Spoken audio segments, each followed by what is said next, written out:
এই মুহূর্তে সবথেকে বড় খবর, আপনারা জানেন তৃণমূলের সভাপতি ভাঙড়ের রাজ্জাক খানকে হত্যা করেছে। শওকত মোল্লা বলেছিল নওশাদ সিদ্দিকীর উস্কানিতে আইএসএফের কর্মীরা আমার ভাই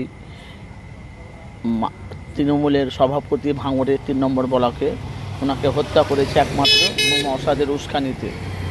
সেটা নিয়ে কিন্তু এখন বাংলায় ঝড় উঠছে। তার সাথে সাথে আপনারা জানেন নওশাদ সিদ্দিকীর মাকে তার বাপকে গাল দিয়েছে, খিস্তি পেরেছে, সেটাও আপনারা জানেন।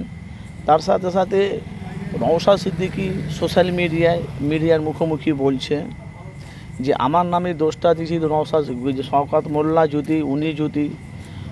উনি যদি সিআইডিকে তদন্ত করতে বলে নিজে থেকে আসল রহস্য বেরিয়ে আসবে।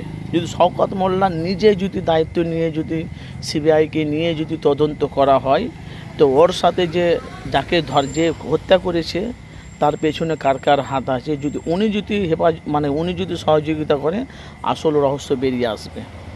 কিন্তু করছে না কেন?